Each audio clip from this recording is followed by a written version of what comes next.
সন্ধ্যা নেমেছে। পুরাতন কাঠের টেবিলটায় লণ্ঠনের মৃদু আলো। অরুণ গভীর মনোযোগে কিছু লিখছিল। তার হাতে একটি আধ লেখা চিঠি, পাশে এক কাপ ধোঁয়া ওঠা চা। বাইরে ঝিঁঝি পোকার একঘেয়ে ডাক আর ভেতরের নীরবতা। অরুণ লিখছিল তার প্রিয়তমা অনুকে। শহরের কোলাহল থেকে দূরে এই পাহাড়ি গ্রামে সে আজ ৩ মাস। তার চিঠিগুলোই অনুর একমাত্র ভরসা। কিন্তু এই চিঠিটা যেন অন্য রকম। সে লিখল, অনু, কাল ভোরে আমার শেষ যাত্রা। হয়তো আর ফেরা হবে না।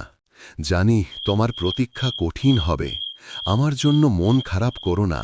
প্রতিটা নক্ষত্রের দিকে যখন তাকাবে ভেবো আমি তোমায় দেখছি। মনে রেখো, আমার ভালোবাসা কোনো দিন শেষ হবে না। ভাঁ।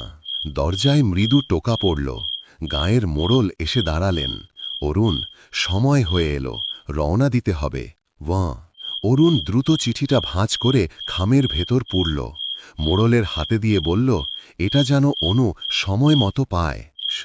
মোড়ল মাথা নাড়লেন। অরুণ উঠে দাঁড়াল। কাঁধে তুলে নিল তার সামান্য জিনিসপত্র। একবার ঘরটার দিকে তাকাল, যেখানে অনুর সাথে তার কাটানো স্মৃতিগুলো মিশে আছে। ভাঁ। তারপর ধীর পায়ে বেরিয়ে গেল সে। পিছনে রয়ে গেল শুধু শূন্য ঘর, টেবিলের ওপর চায়ের কাপ আর একটি শেষ চিঠি,